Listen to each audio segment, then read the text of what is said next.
Okay dear aspirants, PYQ blue പ്രിന്റിൽ ഇന്ന് economics ആണ് നമ്മൾ കൈകാര്യം ചെയ്യുന്നത്. എക്കണോമിക്സിൽ നിന്ന് നമ്മൾ ഇന്നൊരു 3 ക്വസ്റ്റ്യൻസ് സെലക്ട് ചെയ്തിട്ടുണ്ട്. വെയിറ്റേജിന്റെ അടിസ്ഥാനത്തിൽ നമ്മൾ ഡിഗ്രി പ്രിലിംസിന്റെ പ്രീവിയസ് ഇയർ ക്വസ്റ്റ്യൻസ് സോൾവ് ചെയ്ത് പോകുന്ന സീരീസ് ആണ്. നിങ്ങൾക്ക് അറിയാം, അനൂപ് സാർ കഴിഞ്ഞ ക്ലാസ്സിൽ അതിനെപ്പറ്റി ഡീറ്റെയിൽ ആയിട്ട് നിങ്ങൾക്ക് പറഞ്ഞു തന്നിട്ടുണ്ട്. ഇന്ന് എക്കണോമിക്സിൽ നിന്ന് 3 ടോപ്പിക്കിൽ നിന്നുള്ള 3 ചോദ്യങ്ങൾ ഞാൻ എടുത്തിട്ടുണ്ട്. അപ്പോൾ ആദ്യത്തെ ക്വസ്റ്റ്യൻ, ഇത് നമ്മുടെ നിങ്ങളുടെ ഡിഗ്രി പ്രിലിംസ് സിലബസ് നോക്കുകയാണെങ്കിൽ അത് RB ആൻഡ് ഇറ്റ്സ് ഫംഗ്ഷൻസ് എന്നൊരു ചാപ്റ്റർ ഉണ്ട്, ഒരു ടോപ്പിക് ഉണ്ട്, RB ആൻഡ് ഇറ്റ്സ് ഫംഗ്ഷൻസ്. അതിൽ നിന്നുള്ളൊരു ക്വസ്റ്റ്യൻ ആണ്. കുറച്ച് കൺസെപ്ച്വലും ആണ്, കുറച്ച് ഡൈനാമിക്കും ആണ്. അപ്പൊ ഇതെങ്ങനെ സോൾവ് ചെയ്യാൻ നോക്കാം. ചോദ്യം ആദ്യം ഒന്ന് എല്ലാവരും ഒന്ന് വായിക്കുക, വീഡിയോ ഒന്ന് പോസ് ചെയ്ത് ക്വസ്റ്റ്യൻ നന്നായിട്ടൊന്ന് വായിക്കാം. ക്വസ്റ്റ്യനിൽ ചോദിച്ചിരിക്കുന്നത് റിപ്പോ റേറ്റിനെ സംബന്ധിച്ചിടത്തോളം ശരിയായിട്ടുള്ളത് ഏതൊക്കെയെന്നാണ് ചോദ്യം. ഓക്കെ, അപ്പൊ ഇതിനകത്ത് നിങ്ങൾ മനസ്സിലാക്കേണ്ട കാര്യം, നിങ്ങൾ റിസർവ് ബാങ്ക് ഓഫ് ഇന്ത്യയുടെ ഫങ്ഷൻസ് പൊതുവിൽ പഠിക്കുമ്പം RBI ബാങ്കേഴ്സ് ബാങ്ക് എന്ന് പറയാറുണ്ട്. എന്താണ് RBI നമ്മൾ ബാങ്കേഴ്സ് ബാങ്ക് എന്ന് വിളിക്കാറുണ്ട്. അതുപോലെ തന്നെ പറയാറുണ്ട് റിസർവ് ബാങ്ക് ഓഫ് ഇന്ത്യയിലെ ഷെഡ്യൂൾഡ് ആയിട്ടുള്ള കൊമേഴ്ഷ്യൽ ബാങ്ക്സിനെ സംബന്ധിച്ചിടത്തോളം അവരുടെ ലെൻഡർ ഓഫ് ലാസ്റ്റ് റിസോർട്ടാണ്. അവരെ സംബന്ധിച്ചിടത്തോളം അവരുടെ ലാസ്റ്റ് റിസോർട്ടാണ്. എന്തിനുള്ള ലാസ്റ്റ് റിസോർട്ട്? എന്താണ് ഇവിടെ ലാസ്റ്റ് റിസോർട്ട് എന്നുള്ളത് കൊണ്ട് ഉദ്ദേശിക്കുന്നത്? അപ്പം ബാങ്കേഴ്സ് ബാങ്ക് എന്നുള്ളതും ആ ലെൻഡർ ഓഫ് ലാസ്റ്റ് റിസോർട്ട് എന്നുള്ളതും നിങ്ങളൊന്ന് ചേർത്ത് ചിന്തിക്കണം. ബാങ്കേഴ്സ് ബാങ്ക് എന്ന് വെച്ച് കഴിഞ്ഞാൽ ബാങ്കുകളുടെ ബാങ്ക്. ലാസ്റ്റ് റിസോർട്ട് എന്ന് വെച്ച് കഴിഞ്ഞാൽ നമ്മൾ പറയാറില്ലേ, അവസാന തത്താണി എന്നൊക്കെ പറയാറില്ലേ. അപ്പൊ ബാങ്കുകളെ സംബന്ധിച്ചിടത്തോളം ബാങ്കുകളുടെ ലിക്വിഡിറ്റി അല്ലെ ബാങ്കിന്റെ കൈവശമുള്ള പണം സംബന്ധിയായിട്ട് ബാങ്കുകൾക്ക് 2 പ്രശ്നങ്ങളാണ് നേരിടാറുള്ളത്. അല്ലെ 2 ഇഷ്യൂസ് ആണ് ലിക്വിഡിറ്റി സംബന്ധിച്ച് വരുന്നത്. ഒരു ഇഷ്യൂ എന്ന് വെച്ച് കഴിഞ്ഞാൽ ലിക്വിഡിറ്റി ഷോർട്ടേജ് ആണ്. ഒരു ഇഷ്യൂ ലിക്വിഡിറ്റി ഷോർട്ടേജ് ആണ്. മറ്റൊരു ഇഷ്യൂ കയ്യിലുള്ള ലിക്വിഡിറ്റി എക്സസ് ആവുന്ന സ്ഥിതിവിശേഷമാണ്. അത് ലെൻഡിങ് പർപ്പസിനോ ഇൻവെസ്റ്റ്മെന്റിനോ ഉപകരിക്കുന്നില്ല എങ്കിൽ ഈ എക്സസ് ലിക്വിഡിറ്റി കൊണ്ട് എന്ത് ചെയ്യാൻ സാധിക്കും? ഇങ്ങനെ 2 പ്രശ്നങ്ങൾ ബാങ്കുകൾക്കുണ്ടാകാം. എന്തൊക്കെയാണ്? ലിക്വിഡിറ്റി ഷോർട്ടേജും ഉണ്ടാകാം, ലിക്വിഡിറ്റി എക്സസും ഉണ്ടാകാം. അപ്പം ഈ 2 പ്രശ്നങ്ങൾ ഈ 2 പ്രശ്നങ്ങൾക്കുള്ള പരിഹാരം എന്നുള്ള നിലയ്ക്ക് റിസർവ് ബാങ്ക് ഓഫ് ഇന്ത്യ ബാങ്കുകളുടെ ബാങ്കാണ്. RBI നമുക്ക് ബാങ്കുകളുടെ ബാങ്ക് എന്ന് വിളിക്കാം. ഓക്കെ, ഇതാണ് നിങ്ങൾ ഈ ചാപ്റ്ററിൽ ഡീറ്റെയിൽ ആയിട്ട് പഠിക്കുമ്പോൾ ക്വാണ്ടിറ്റേറ്റീവ് അല്ലെങ്കിൽ മോണിറ്ററി മെഷേഴ്സിന്റെ ഭാഗമായിട്ടുള്ള ക്വാണ്ടിറ്റേറ്റീവ് മെഷേഴ്സ് ആയിട്ട് പഠിക്കുന്ന കാര്യങ്ങൾ. അപ്പൊ അതിൽ നമുക്ക് ഈ ബാങ്കേഴ്സ് ബാങ്ക് എന്നുള്ള നിലയ്ക്ക് ലിക്വിഡിറ്റി ഷോർട്ടേജ് അനുഭവപ്പെടുകയാണ്, സിസ്റ്റത്തിലെ ബാങ്കുകൾക്ക് ലിക്വിഡിറ്റി ഷോർട്ടേജ് അനുഭവപ്പെടുകയാണ് എങ്കിൽ റിസർവ് ബാങ്ക് എന്ത് ചെയ്യും എന്നുള്ളതാണ് ഈ ചോദ്യത്തിന്റെ അടിസ്ഥാനം. ഓക്കെ, അവിടാണ് നിങ്ങൾ ഞാൻ നേരത്തെ പറഞ്ഞ പോലെ ലെൻഡർ ഓഫ് ലാസ്റ്റ് റിസോർട്ട് എന്ന് വെച്ച് കഴിഞ്ഞാൽ, ലെൻഡർ ഓഫ് ലാസ്റ്റ് റിസോർട്ട് എന്ന് ഇവിടെ ഉദ്ദേശിച്ചെന്ന് വെച്ച് കഴിഞ്ഞാൽ, ബാങ്കുകളെ സംബന്ധിച്ചിടത്തോളം ബാങ്കുകൾക്ക് ഒരു കറൻസി ഷോർട്ടേജ് അല്ലെങ്കിൽ കറൻസി ക്രഞ്ച് നേരിടുന്ന പക്ഷം സാധാരണ നിലയ്ക്ക് അവര് അന്യോന്യം സഹായിക്കുകയാണ് ചെയ്യുന്നത്. എന്ന് വെച്ച് കഴിഞ്ഞാൽ ഇന്റർ ബാങ്ക് ലോൺസ് എന്ന് പറയും. ബാങ്കുകൾ അന്യോന്യം എന്ത് ചെയ്യും? ലിക്വിഡിറ്റി കുറഞ്ഞ ബാങ്കുകൾ ലിക്വിഡിറ്റി എക്സസ് ഉള്ള ബാങ്കുകളിൽ നിന്ന് കടം വാങ്ങാറുണ്ട്. പക്ഷേ വാട്ട് ഇഫ് എല്ലാ ബാങ്കുകൾക്കും അല്ലെങ്കിൽ മെജോറിറ്റി ഓഫ് ദ ബാങ്ക്സിനും ലിക്വിഡിറ്റി ഷോർട്ടേജ് ആണ് എങ്കിൽ അവർക്ക് അന്യോന്യം സഹായിക്കാൻ സാധിക്കുമോ? സാധിക്കില്ല. എന്ന് വെച്ച് കഴിഞ്ഞാൽ ഈ ഇന്റർ ബാങ്ക് ലോൺസ് എഫക്റ്റീവ് അല്ലാതെ വരുന്ന സ്ഥിതിവിശേഷം ഉണ്ടാവും. അങ്ങനെ വരുമ്പം സിസ്റ്റത്തിൽ ഈ ബാങ്കുകളെ സംബന്ധിച്ചിടത്തോളം അവർക്ക് ലിക്വിഡിറ്റി ഷോർട്ടേജ് ഉണ്ടാവുന്ന സമയത്ത് അവരുടെ ലാസ്റ്റ് റിസോർട്ട് ആണെന്ത്? RBI അല്ലെങ്കിൽ റിസർവ് ബാങ്ക് എന്ന് പറയുന്നത്. അങ്ങനെ ലാസ്റ്റ് റിസോർട്ട് എന്നുള്ള നിലയ്ക്ക് RBI ബാങ്കുകൾക്ക് ക്രെഡിറ്റ് നൽകാറുണ്ട്. RBI ബാങ്കുകൾക്ക് എന്ത് നൽകാറുണ്ട്? ഷോർട്ട് ടേം ലോൺസ് നൽകാറുണ്ട്. അതിൽ ഏറ്റവും പ്രധാനപ്പെട്ടതാണ് ലിക്വിഡിറ്റി അഡ്ജസ്റ്റ്മെന്റ് ഫെസിലിറ്റിയുടെ ഭാഗമായിട്ട്. ഇതെന്താന്നൊക്കെ ഉള്ളത് നമുക്ക് ക്ലാസ്സിൽ ഡീറ്റെയിൽ ആയിട്ട് പഠിക്കാം. തൽക്കാലം മനസ്സിലാക്കുക, ലിക്വിഡിറ്റി അഡ്ജസ്റ്റ്മെന്റ് ഫെസിലിറ്റിയുടെ ഭാഗമായിട്ട് ഓവർനൈറ്റ് ബേസിസിൽ റിസർവ് ബാങ്ക് ഓഫ് ഇന്ത്യ ബാങ്കുകൾക്ക് നൽകുന്ന റിപ്പോ ഫെസിലിറ്റി അല്ലെങ്കിൽ repurchase option. Okay, original repo facility എന്ന് വെച്ച് കഴിഞ്ഞാൽ അതൊരു ലിക്വിഡിറ്റി അഡ്ജസ്റ്റ്മെന്റ് ഫെസിലിറ്റി ആണ്. അതാ ഇവിടെ തന്നെ ഉണ്ട്, ആ പേര് തന്നെ ഉണ്ട്, ലിക്വിഡിറ്റി അഡ്ജസ്റ്റ്മെന്റ്. ലിക്വിഡിറ്റി അഡ്ജസ്റ്റ്മെന്റ് എന്ന് പറഞ്ഞാൽ എന്താണ്? Currency adjustment. അപ്പൊ ഈ റിപ്പോ ഫെസിലിറ്റി കറൻസിയിലെ ഏത് അഡ്ജസ്റ്റ്മെന്റുമായിട്ട് ബന്ധപ്പെട്ടാണ്? ബാങ്കുകൾക്ക് ലിക്വിഡിറ്റി ഷോർട്ടേജ് എന്ന് പറയുന്ന ക്രൈസിസ് വരുമ്പോൾ ഉപയോഗിക്കുന്നതാണ് റിപ്പോ. ലിക്വിഡിറ്റി എക്സസ് ആണെങ്കിൽ അവിടെ ഉപയോഗിക്കുന്നതാണ് നമ്മൾ ഇനി മനസ്സിലാക്കേണ്ട റിവേഴ്സ് റിപ്പോ. അത് ഈ ചോദ്യത്തിന്റെ ഭാഗമായിട്ട് വരുന്നില്ല. ഓക്കെ, ഉണ്ട്. വരുന്നുണ്ട്, റിവേഴ്സ് റിപ്പോ എന്നുള്ള കൺസെപ്റ്റ് വരുന്നുണ്ട്. ഓക്കെ, അപ്പം റിപ്പോയും റിവേഴ്സ് റിപ്പോയും ലിക്വിഡിറ്റി അഡ്ജസ്റ്റ്മെന്റ് ഫെസിലിറ്റിയുടെ ഭാഗമായിട്ടുള്ളതാണെന്ന് ആദ്യമേ മനസ്സിലാക്കുക. റിപ്പോയും റിവേഴ്സ് റിപ്പോയും ലിക്വിഡിറ്റി അഡ്ജസ്റ്റ്മെന്റ് ഫെസിലിറ്റിയുടെ ഭാഗമായിട്ടുള്ളതാണ്. അപ്പൊ റിപ്പോ ഫെസിലിറ്റിയിൽ എന്താ ചെയ്യുന്നത്? റിപ്പോ ഫെസിലിറ്റിയിൽ RBI കറൻസി ഷോർട്ടേജ് ഉള്ള ബാങ്കുകൾക്ക് എന്ത് നൽകും? പണം നൽകും. എന്തായിട്ട്? ഷോർട്ട് ടേം ലോൺസ് ആയിട്ട് നൽകും. ഇത് വെറുതെ നൽകുമോ ബാങ്കുകൾക്ക്? ഇല്ല. ബാങ്കുകൾ എന്ത് കൊടുക്കണം? ബാങ്കുകള് ഗവൺമെന്റ് സെക്യൂരിറ്റീസ് കൊടുക്കണം. അപ്പൊ ബാങ്കുകൾ ഗവൺമെന്റ് സെക്യൂരിറ്റീസ് RBIക്ക് പണയം വെച്ചുകൊണ്ട് അവരുടെ കറൻസി ക്രഞ്ച് മറികടക്കുന്നതിന് വേണ്ടി RBIയിൽ നിന്ന് എന്ത് സ്വീകരിക്കും? ക്രെഡിറ്റ് സ്വീകരിക്കും. അതാണ് റിപ്പോ ഫെസിലിറ്റി. ഇനി റിപ്പോ ഫെസിലിറ്റി എന്ന് വെച്ച് കഴിഞ്ഞാൽ റീപർച്ചേസ് ഓപ്ഷൻ എന്നാണ്. റീപർച്ചേസ് ഓപ്ഷൻ, ആ വാക്കിന്റെ അർത്ഥം ഒന്ന് ചിന്തിച്ച്. എന്താണ് അതിന്റെ മലയാളത്തിലെ അർത്ഥം? റീപർച്ചേസ് എന്ന് പറഞ്ഞാൽ എന്താ? എന്തോ ഒന്ന് കൊടുത്തു, അത് റീപർച്ചേസ് ചെയ്യും, തിരികെ വാങ്ങിക്കൊള്ളാം. എന്താ ബാങ്കുകൾ കൊടുത്തത്? ബാങ്കുകൾ കൊടുത്തത് ഗവൺമെന്റ് സെക്യൂരിറ്റി അല്ലേ? പകരം ബാങ്കുകൾക്ക് എന്താ കിട്ടിയ? പണമല്ലേ? എന്ന് വെച്ച് കഴിഞ്ഞാൽ കൊടുത്ത ഗവൺമെന്റ് സെക്യൂരിറ്റി തിരിച്ചു വാങ്ങുന്ന ഏർപ്പാടാണത് ശരിക്കും പറഞ്ഞ റീപർച്ചേസ് ഓപ്ഷൻ. ഇത് ഒറിജിനലി ഒരു ഓവർനൈറ്റ് ഫെസിലിറ്റിയാണ്. ഇന്ന് കൊടുത്ത് നാളെ തിരിച്ചു വാങ്ങും. അതായത് ഓവർനൈറ്റ് ബേസിസിൽ ബാങ്കുകൾക്ക് അനുഭവപ്പെടുന്ന കറൻസി ക്രഞ്ച് മറികടക്കുന്നതിന് വേണ്ടി ലാബ് ഫെസിലിറ്റിയുടെ കീഴിലുള്ള റിപ്പോ ഫെസിലിറ്റി ഉപയോഗിച്ചുകൊണ്ട് RBIയിൽ നിന്ന് കടം വാങ്ങും. എന്ത് പണയം വെച്ചുകൊണ്ട്? ഗവൺമെന്റ് സെക്യൂരിറ്റീസ് കൊളാട്രൽ ആയിട്ട് നൽകിക്കൊണ്ട്. ഓക്കെ, അപ്പൊ ആ കൊളാട്രൽ നാളെ തിരികെ വാങ്ങിക്കൊള്ളാം എന്നുള്ളതാണ് ധാരണ. അതുകൊണ്ടാണ് ഇതിന് എന്തെന്ന് വിളിക്കുന്നത്? Repurchase option. ഈ റീപർച്ചേസ് ഓപ്ഷന്റെ ചുരുക്കമാണെന്ത്? റിപ്പോ. ഓക്കെ, ക്ലിയർ ആണല്ലോ?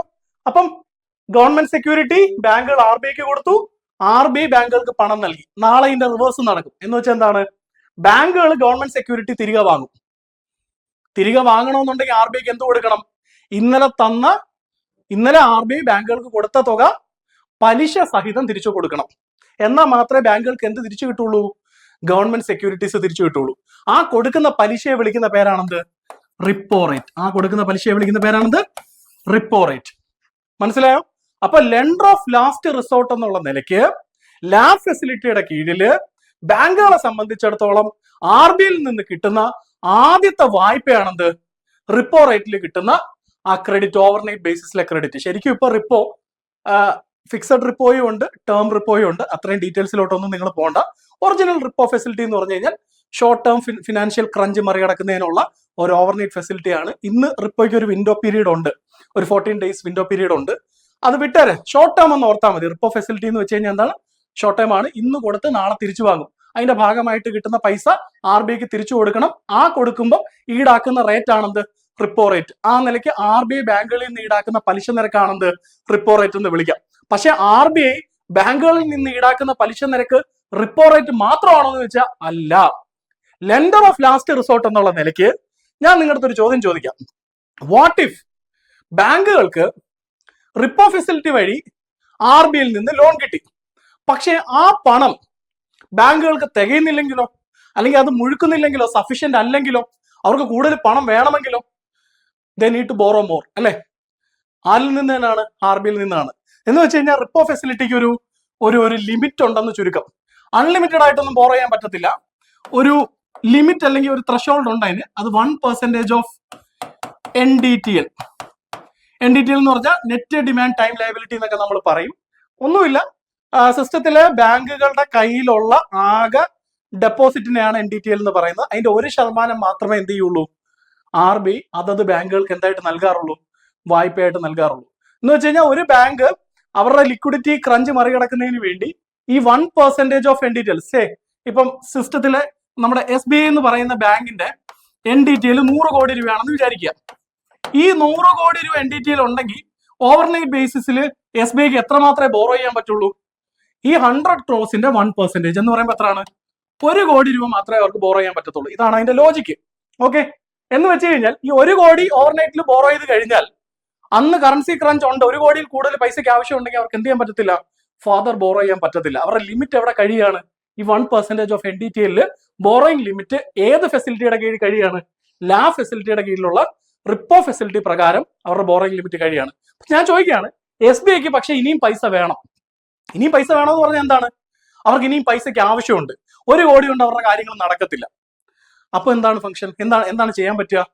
സോ അത്തരത്തില് ഈ ബോറോയിങ് ലിമിറ്റ് എക്സോസ്റ്റ് ചെയ്ത് വരുന്ന ബാങ്കുകൾക്കുള്ള അഡീഷണൽ ലെൻഡിങ് ഫെസിലിറ്റിയാണ് മാർജിനൽ സ്റ്റാൻഡിംഗ് ഫെസിലിറ്റി. എന്താണ് മാർജിനൽ സ്റ്റാൻഡിംഗ് ഫെസിലിറ്റി അല്ലെങ്കിൽ MSF എന്ന് പറയും. MSF ആർക്കുള്ളതാണ്? MSF RBIയുടെ കയ്യിൽ നിന്നും ലാ ഫെസിലിറ്റിയുടെ കീഴിലുള്ള റിപ്പോ ഫെസിലിറ്റി പ്രകാരം ആ 1% ഓഫ് NDTയിൽ ഓവർനൈറ്റ് ബേസിസിലോ ടേം ട്രിപ്പോ ബേസിസിലോ കടമെടുത്തിട്ട് ആ പൈസ മുഴുക്കാതെ വരുന്ന ബാങ്കുകൾക്ക് ഫർദർ ഇനിയും പണത്തിന് ആവശ്യമുണ്ടെങ്കിൽ അവർ RBIയെ സമീപിക്കുമ്പോൾ അവർക്ക് വീണ്ടും ലോൺ കൊടുക്കുന്ന ഏർപ്പാടിനെയാണ് എന്തെന്ന് വിളിക്കുന്നത്? മാർജിനൽ സ്റ്റാൻഡിംഗ് ഫെസിലിറ്റി എന്ന് വിളിക്കുന്നത്. മാർജിനൽ സ്റ്റാൻഡിംഗ് ഫെസിലിറ്റി എന്ന് വിളിക്കുന്നത്. മനസ്സിലാവുന്നുണ്ടോ? സോ MSFനെ പറ്റി നിങ്ങൾ ലോജിക്കലായിട്ടൊന്ന് ചിന്തിച്ചേ. MSF എന്ന് പറയുന്നത് റിപ്പോ റേറ്റിനെക്കാളും കുറവായിരിക്കോ കൂടുതലായിരിക്കോ? MSF റിപ്പോ റേറ്റും തമ്മിലുള്ള ബന്ധം എന്തായിരിക്കും? MSF higher than repo rate ആയിരിക്കോ ലോവർ ദാൻ റിപ്പോ റേറ്റ് ആയിരിക്കോ? അവിടെ നിങ്ങൾ ഒരൊറ്റ കാര്യം ചിന്തിച്ചാൽ മതി. MSF വഴി ബോറോ ചെയ്യാൻ വരുന്നത് ആരാ? ഓൾറെഡി റിപ്പോ ഫെസിലിറ്റി ഉപയോഗിച്ചുകൊണ്ട് ലാ ഫെസിലിറ്റിയുടെ കീഴിലെ റിപ്പോ ഫെസിലിറ്റി ഉപയോഗിച്ചുകൊണ്ട് 1% ഓഫ് NDTയിൽ പണം ബോറോ ചെയ്തിട്ട് അത് തികയാതെ വരുന്ന ബാങ്കുകളാണ് വീണ്ടും ആരെ സമീപിക്കുന്നത്? ലെൻഡർ ഓഫ് ലാസ്റ്റ് റിസോർട്ട് എന്നുള്ള നിലയ്ക്ക് RBIയെ സമീപിക്കുന്നത്. സോ അതുകൊണ്ട് തന്നെ ആദ്യത്തെ ഫെസിലിറ്റി എക്സോസ്റ്റ് ചെയ്ത് വരുന്ന ബാങ്കുകൾ ആയതുകൊണ്ട് തന്നെ ഇവർക്ക് എന്ത് ചാർജ് ചെയ്യും? അഡീഷണൽ റേറ്റ് അല്ലെ പെനാൽറ്റി റേറ്റ് ചാർജ് ചെയ്യും. ആര്? Reserve bank of India. മനസ്സിലായോ? സോ അതുകൊണ്ട് തന്നെ MSF റേറ്റ് എന്തായിരിക്കും? Always higher than repo rate ആയിരിക്കും. ഓക്കെ, ഇനി നിങ്ങൾക്ക് പലർക്കും അറിയാവുന്ന കാര്യമായിരിക്കും, എന്നാലും ഞാൻ ഒന്നുകൂടെ പറയുകയാണ്. ഈ സ്റ്റാൻഡേർഡ് പോളിസി റേറ്റ് ആണ് നമ്മുടെ രാജ്യത്തിന്റെ സ്റ്റാൻഡേർഡ് പോളിസി റേറ്റ് ആണ് റിപ്പോ റേറ്റ് എന്ന് പറയുന്നത്. അപ്പം ഇന്ന് നമ്മുടെ മോണിറ്ററി പോളിസി കമ്മിറ്റി എന്ത് മാത്രമേ പ്രഖ്യാപിക്കാറുള്ളൂ? റിപ്പോ റേറ്റ് മാത്രമേ പ്രഖ്യാപിക്കാറുള്ളൂ. അത് മാത്രം പ്രഖ്യാപിച്ചാൽ മതി. ബാക്കി റേറ്റ് എല്ലാം ഇതുമായിട്ട് എന്ത് ചെയ്ത് വെച്ചിരിക്കുക? ലിങ്ക് ചെയ്ത് വെച്ചിരിക്കുകയാണ്. ഇപ്പൊ 2 റേറ്റുകൾ ഞാൻ പറഞ്ഞു. ഒന്ന് റിപ്പോ റേറ്റ്, അതുപോലെ തന്നെ MSF റേറ്റ്. ഏതാണ് ഹയർ? MSF ആണ് ഹയർ. ഇനി ലിക്വിഡിറ്റി അഡ്ജസ്റ്റ്മെന്റ് ഫെസിലിറ്റിയുടെ കീഴിൽ തന്നെ ബാങ്കുകൾക്ക് ലിക്വിഡിറ്റി ഷോർട്ടേജ് വരുമ്പോഴല്ലേ അവര് റിപ്പോ ഫെസിലിറ്റി ഉപയോഗിക്കുന്നത്. അതുപോലെ തന്നെ ലിക്വിഡിറ്റി എക്സസ് എന്നൊരു വിഷയം അവർക്ക് ഉണ്ടാവത്തില്ലേ? ലിക്വിഡിറ്റി എക്സസ് ഉണ്ടാവുന്ന സമയത്ത് ബാങ്കുകൾ ഉപയോഗിക്കുന്ന ഫെസിലിറ്റി ആണെന്ത്? Reverse repo facility. എന്താ റിവേഴ്സ് റിപ്പോ ഫെസിലിറ്റി എന്നുള്ളത് നിങ്ങൾ സിംപിളി ചിന്തിച്ചേ. ബാങ്കുകളുടെ കയ്യിൽ എക്സസ് പണമുണ്ട്. ആ എക്സസ് പണം ലെൻഡിങ് പർപ്പസിന് ഉപയോഗിക്കാൻ അവർക്ക് താല്പര്യമില്ല. കാരണം എന്താണ്? നമ്മുടെ സിസ്റ്റത്തിൽ ഒരുപാട് ഇഷ്യൂ ഉണ്ട്. കൊടുത്തു കഴിഞ്ഞാൽ തിരിച്ചു കിട്ടുമെന്ന് ഉറപ്പൊന്നുമില്ല. അതുകൊണ്ട് അവരുടെ കയ്യിൽ ബിസിനസ് ചെയ്ത് കിട്ടിയ ഈ എക്സസ് മണി അവർക്ക് ഫലവത്തായിട്ടുള്ള രീതിയിൽ, എഫക്റ്റീവ് ആയിട്ടുള്ള രീതിയിൽ ഒന്ന് പാർക്ക് ചെയ്യണം. ഓക്കെ, സോ ആ എക്സസ് മണി ലെൻഡിങ് പർപ്പസിന് അല്ല എങ്കിൽ പിന്നെ എങ്ങനെ ഫലപ്രദമായിട്ട് വിനിയോഗിക്കാം? അവിടാണ് ലാ ഫെസിലിറ്റിയുടെ കീഴിൽ എന്ത് ഫെസിലിറ്റി ഉള്ളത്? ലിക്വിഡിറ്റി എക്സസുമായിട്ട് ബന്ധപ്പെട്ട റിവേഴ്സ് റിപ്പോ ഫെസിലിറ്റി ഉള്ളത്. അതായത് ബാങ്കുകൾക്ക് തങ്ങളുടെ കൈവശമുള്ള എക്സസ് ഫണ്ട് സേഫ് ആയിട്ട് എവിടെ കൊണ്ടുചെന്ന് പാർക്ക് ചെയ്യാം? RBIയിൽ കൊണ്ടുചെന്ന് പാർക്ക് ചെയ്യാം. അതിന് RBI ഒരു റേറ്റ് അല്ലെങ്കിൽ ഒരു ചെറിയ പലിശ ആർക്ക് കൊടുക്കും? ബാങ്കുകൾക്ക് നൽകും. ഓക്കെ, സോ ബാങ്കുകൾ എന്ത് പാർക്ക് ചെയ്യാണ്? എക്സസ് ഫണ്ട് RBIയിൽ പാർക്ക് ചെയ്യാണ്. അപ്പൊ ബാങ്കുകൾക്ക് പകരം എന്ത് കിട്ടും? ഗവൺമെന്റ് സെക്യൂരിറ്റി കിട്ടും. ബാങ്കുകൾക്ക് ഗവൺമെന്റ് സെക്യൂരിറ്റീസ് കൊണ്ട് കുറെ ആവശ്യങ്ങളുണ്ട്. ഓക്കെ, ആ ഗവൺമെന്റ് സെക്യൂരിറ്റി കയ്യിരിക്കുന്ന സമയത്തെല്ലാം RBIയുടെ എന്ത് കിട്ടും? ഇങ്ങോട്ട് ഇൻട്രസ്റ്റ് റേറ്റ് കിട്ടും. അതാണ് റിവേഴ്സ് റിപ്പോ റേറ്റ്. അതാണ് റിവേഴ്സ് റിപ്പോ റേറ്റ്. അപ്പൊ repo rate reverse repo rate എന്താണെന്ന് പറഞ്ഞേ.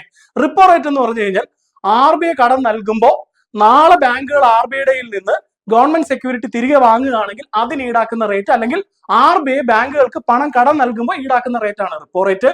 ഇനി എന്താണ് റിവേഴ്സ് റിപ്പോ റേറ്റ്? ബാങ്കുകൾ തങ്ങളുടെ കൈവശമുള്ള എക്സസ് ഫണ്ട് RBIയിൽ കൊണ്ടുചെന്ന് പാർക്ക് ചെയ്യുമ്പോൾ അതിന് കിട്ടുന്ന ഒരു റിവാർഡാണ് റിവേഴ്സ് റിപ്പോ റേറ്റ്. ഇതിൽ ഏതായിരിക്കും കൂടുതൽ? തീർച്ചയായിരിക്കും റിപ്പോ റേറ്റ് അല്ലേ കൂടുതൽ. ഇല്ലെങ്കിൽ എന്ത് സംഭവിക്കും? ഇനി തിരിച്ചാണെങ്കിലോ, റിവേഴ്സ് റിപ്പോ റേറ്റ് കൂടുതൽ റിപ്പോ റേറ്റ് കുറവാണെങ്കിൽ എന്ത് സംഭവിക്കൂടെ? കുറച്ച് റിപ്പോ റേറ്റിൽ RBIയിൽ നിന്ന് കടമെടുത്തിട്ട് കൂടിയ റിവേഴ്സ് റിപ്പോ റേറ്റിൽ RBIയിൽ ചെന്ന് പാർക്ക് ചെയ്യും അല്ലെ? അതെവിടെ സംഭവിക്കത്തില്ലല്ലോ. അപ്പൊ ഏതാ കൂടുതൽ? ലെൻഡിങ് റേറ്റ് ആയിട്ടുള്ള റിപ്പോ റേറ്റ് കൂടുതലും ബാങ്കുകളുടെ ഡെപ്പോസിറ്റ് റേറ്റ് ആയിട്ടുള്ള റിവേഴ്സ് റിപ്പോ റേറ്റ് കുറവാണ്. അപ്പൊ ഇതിനെ നമ്മൾ ഇങ്ങനെ മാർക്ക് ചെയ്യുകയാണെങ്കിൽ എങ്ങനെ പോകും? ഇതിന്റെ ഒരു ഗ്രാഫ് എങ്ങനെ പോകും? റിവേഴ്സ് റിപ്പോ റേറ്റ്, MSF ഏതാ ഏറ്റവും കൂടുതൽ? MSF ആണ് ഏറ്റവും കൂടുതൽ. റിപ്പോ റേറ്റ് ആണ് സ്റ്റാൻഡേർഡ് പോളിസി റേറ്റ്. റിപ്പോ റേറ്റിനെ കുറവായിരിക്കും എന്ത്? Reverse repo rate. അപ്പൊ reverse repo rate marginal standing facility.